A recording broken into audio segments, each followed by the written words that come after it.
Alright, hello everybody and welcome to the stream. My name is Technomagus, and today we are starting a new project.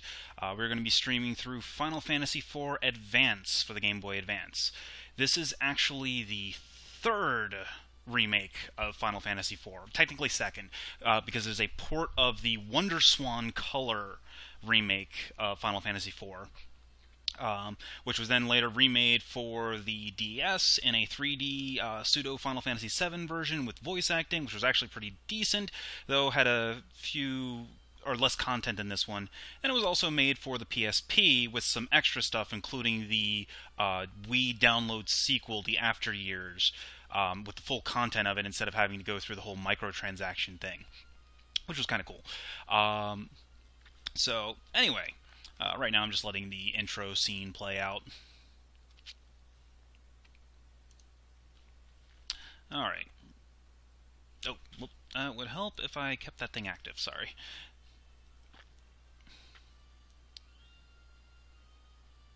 So as you can see, they're just going through all the different characters while giving ominous, somewhat cryptic text as to what's going to happen during the course of the storyline.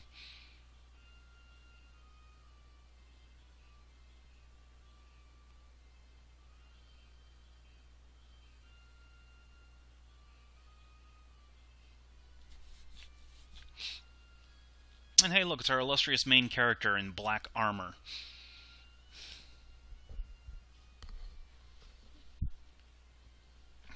Now, for those of you familiar with Final Fantasy IV, you already know exactly what's going to happen during the course of the game, but for those who are not familiar with it, just sit back and enjoy the ride, because this is definitely one of the most story-intensive games that Square Enix has put out in a good long while, to be perfectly honest.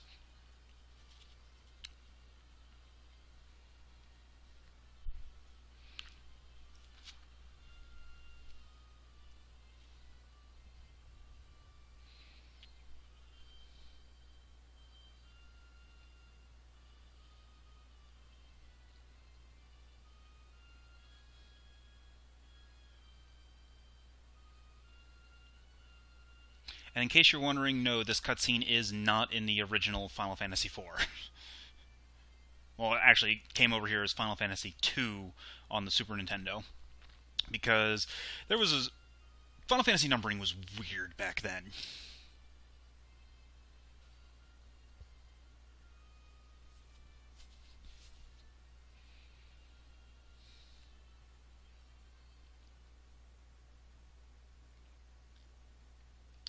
Alright, so let's go ahead and get started.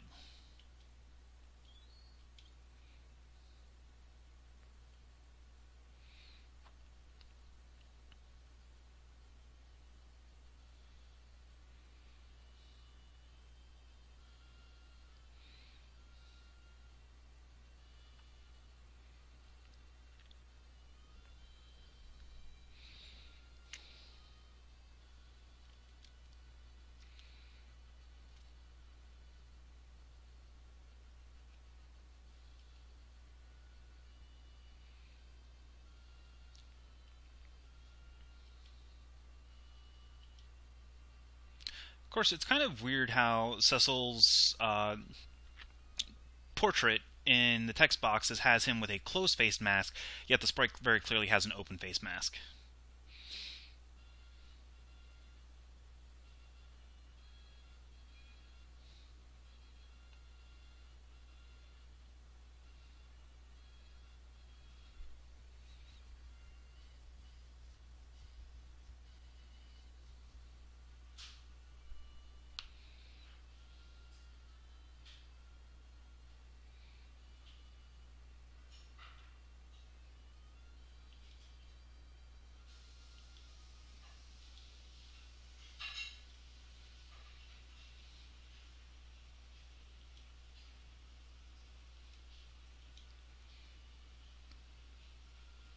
You can tell he doesn't believe what he's saying.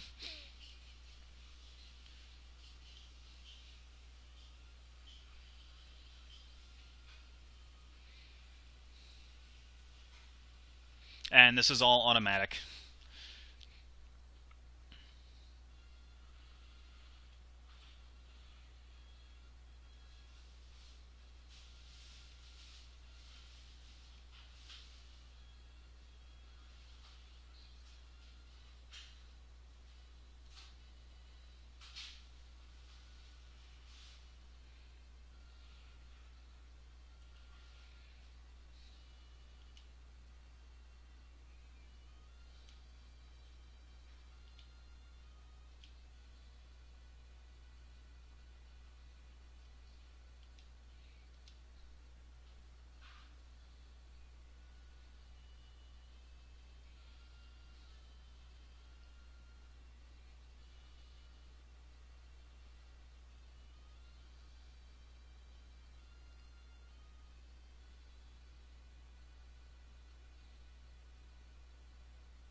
And we're still on autopilot.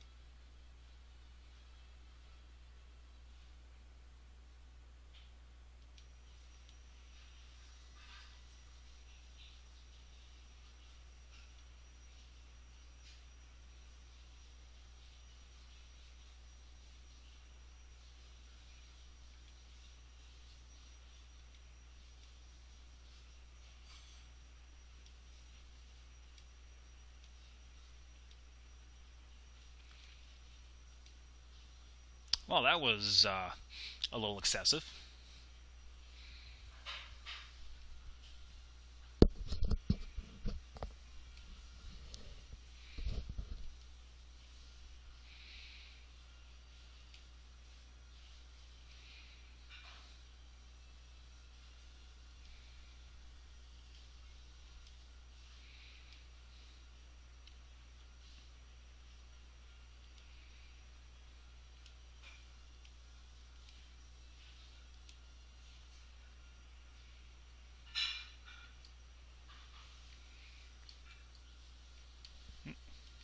There we go.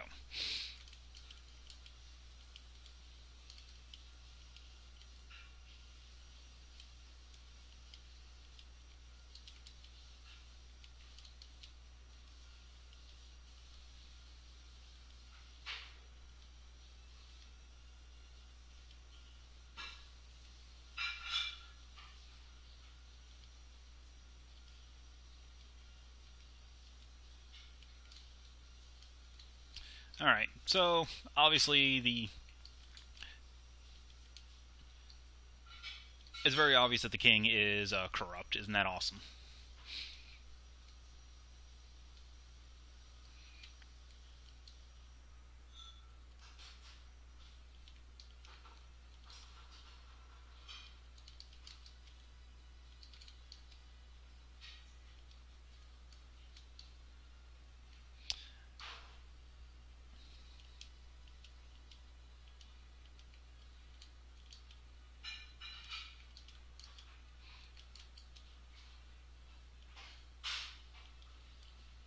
Alright, so good to know that the black mages of Baron are useless.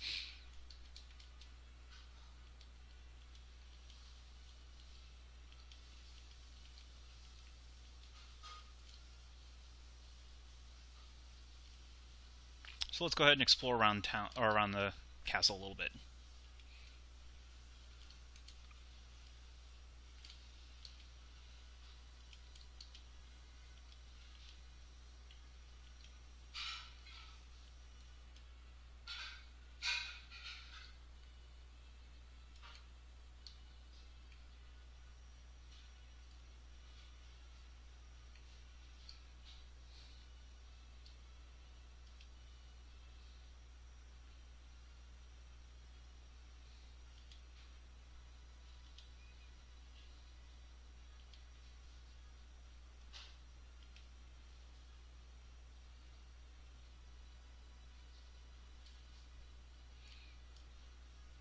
Well, they're not doing anything.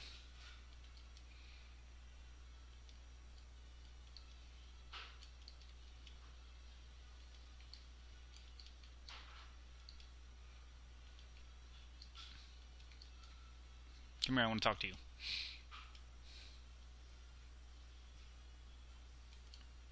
Okay, they're not very useful.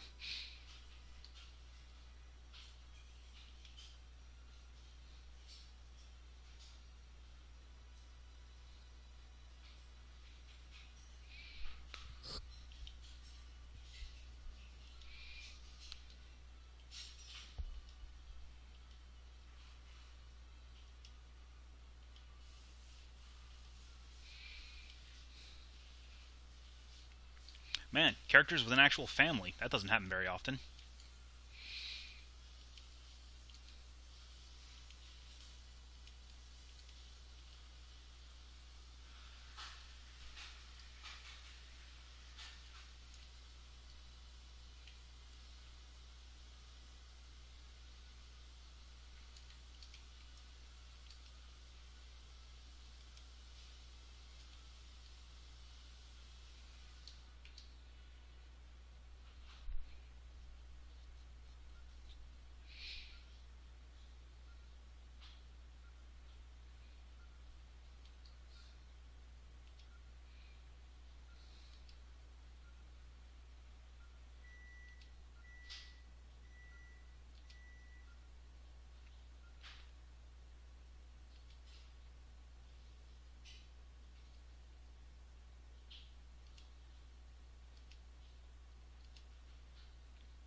course nothing's wrong.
And now we get to the prophecy.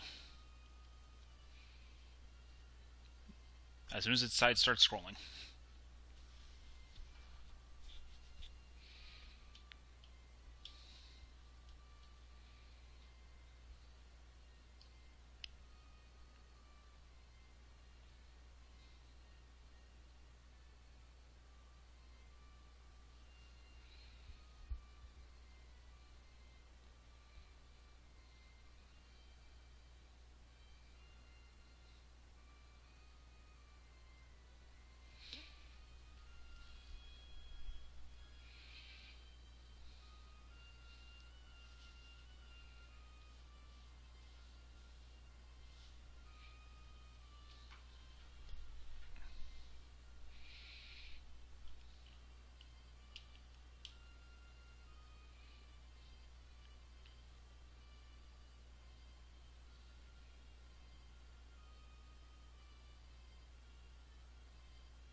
Oh, actually, it doesn't do the prophecy yet. Later on, there'll be a prophecy. Alright, well, let's go ahead. Let's see, do we even have any? Yes, we do. Good. That should be enough. One of those. And one of those. Actually, two of those.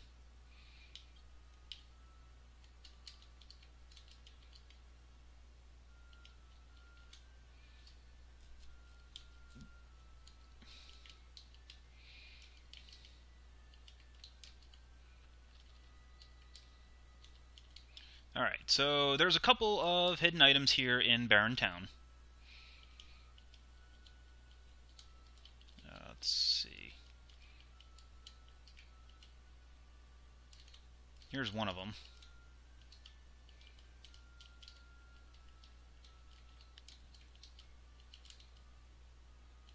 Just kind of have to play it by ear with trying to find the hidden chests. There we go. And, of course, back exit to Baron.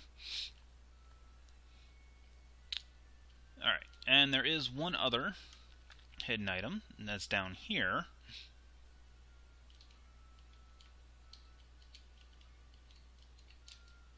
Let's see, I believe that is everything. Yeah.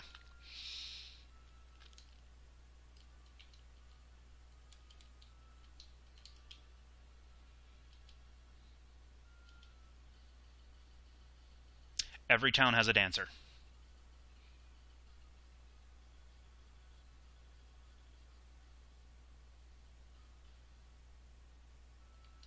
Not every dance is that impressive.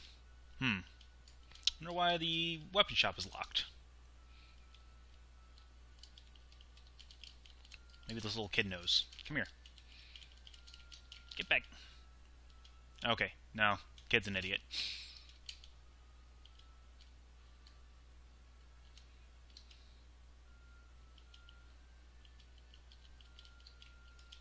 obviously Rosa's mother does not approve of Rosa hanging out with the evil Dark Knight Cecil. Or Cecil, however they want to pronounce it.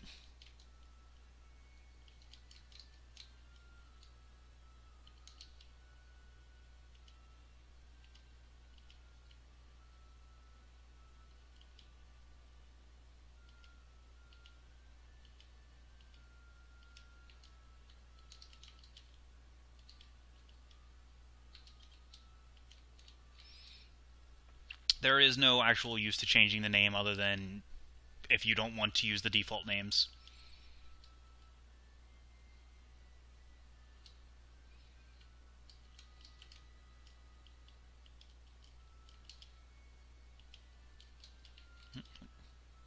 Oh, that.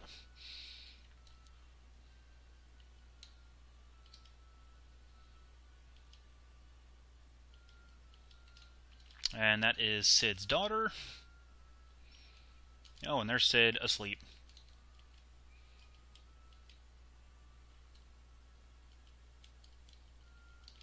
Let's see, anything else worthwhile? Nope. Alright, so, with enough stalling, let's go ahead and get started on our adventure.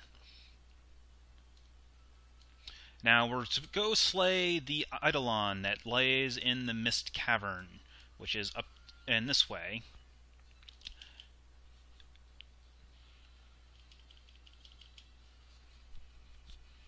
I'm not going to bother actually doing any special attacks because the jump skill takes 2 turns to activate for double damage. And the Dark Wave also deals a wave of damage. Actually, let's see.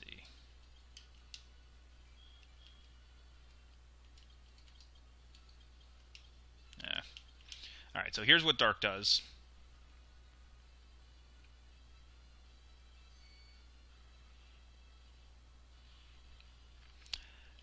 Basically splits Cecil's damage across the entire enemy party, and it deals dark elemental damage, but it also costs him a percentage of his HP. So it's something to use sparingly or against bosses that are weak to darkness. Which, spoilers, there really aren't any.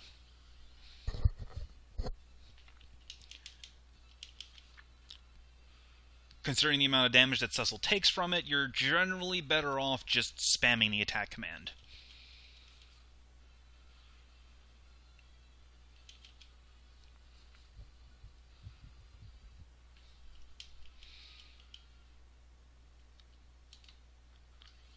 Also, don't be afraid to spend a little bit of time farming goblins, because they have a somewhat useful drop that you can get fairly early in the game that you'll want for a later character. Unfortunately, it is a rare drop, and as such has like a 1 in 200 some chance to actually drop. So, yeah.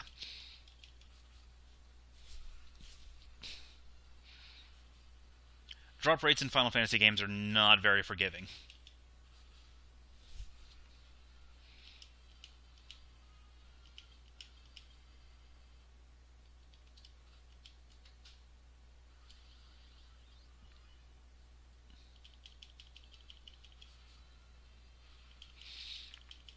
Now, because this is a port of the WonderSwan color version, there's actually a kind of an exploit where if you can spam commands fast enough, you can actually lock out the enemy from taking a turn due to the way the priority for commands work.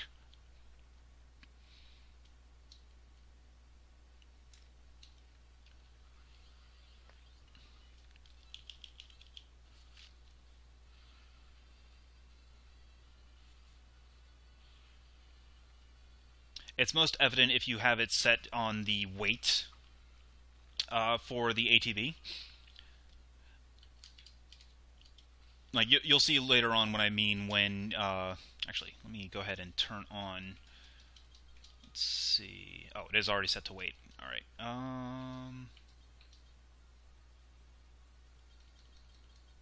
Okay.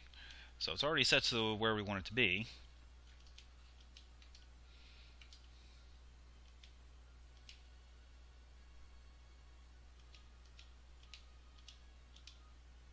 No, because I missed the treasure chest. You...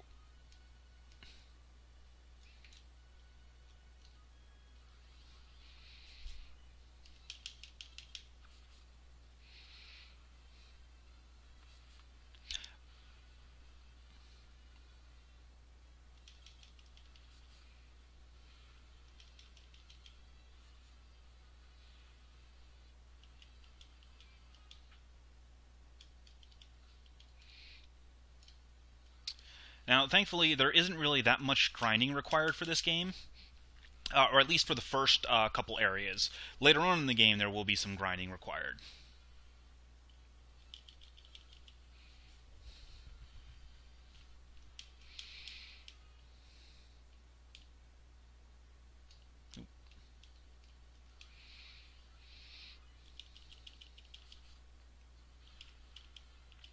But there is absolutely nothing stopping you from just going straight from Baron to the Mist Cave and killing the boss with just your base equipment. And base level. Because the first boss is just a puzzle boss anyway. Of course, they keep deciding to throw random encounters at me. I'm not going to complain, because, like I said, I want to grind a certain item from these goblins.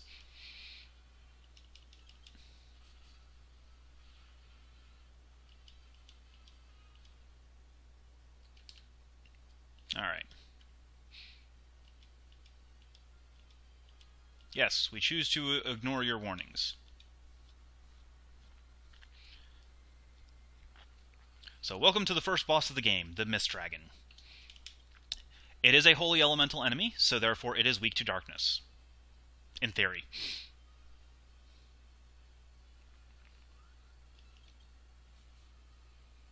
Of course, Cecil really doesn't deal that much damage, so...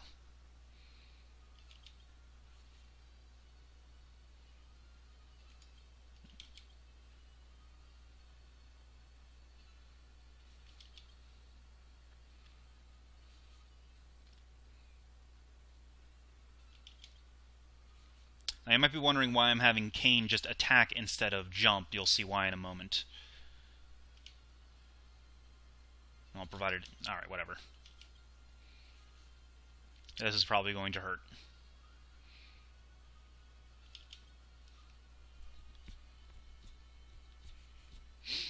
Or not. Alright, there we go. So, after a certain amount of time, the dragon turns to mist, and you cannot hurt it while it's in mist form. If you try to, it will do horrible things to your party, so don't do it.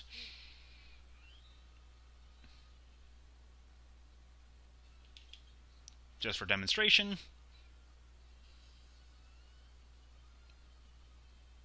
Well, not that much damage. It still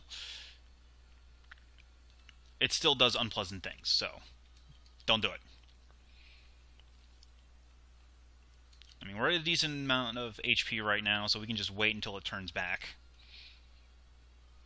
Shouldn't have too much health left. Alright, come on. Come on. It's similar to the Whelk in Final Fantasy VI. Oh, the Whelk was probably based off of this fight.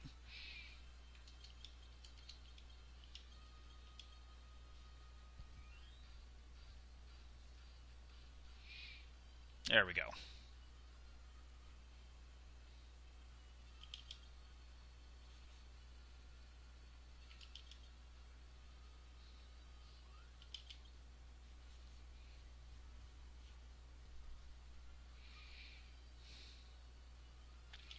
Should be dead pretty soon as well. There we go.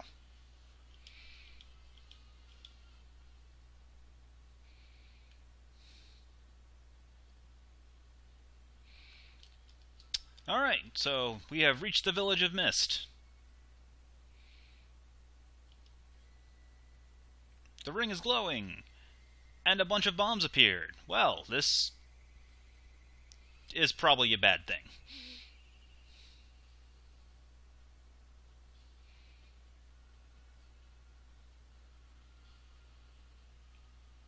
Well, everything's on fire, so we're going to go with yes.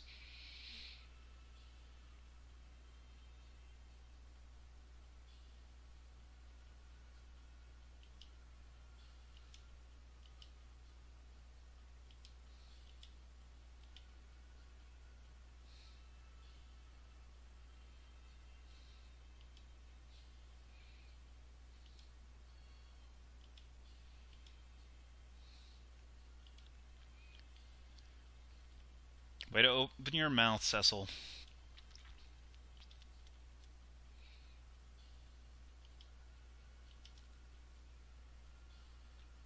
Kane, stop talking.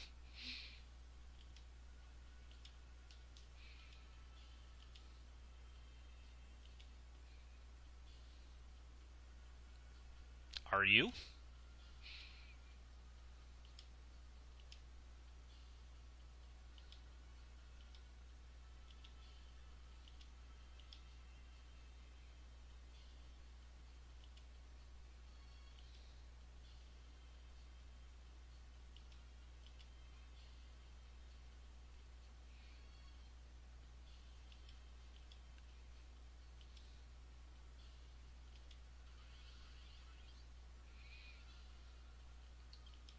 It doesn't matter what you do.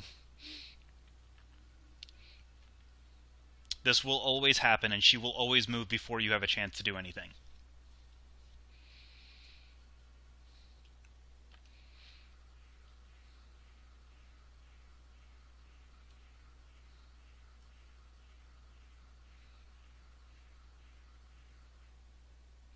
And this is the only time that the Titan Summon actually affects the landscape. Because you do obtain the Titan Summon later in the game, and it's nowhere near as groundbreaking, I guess is the word I want to use.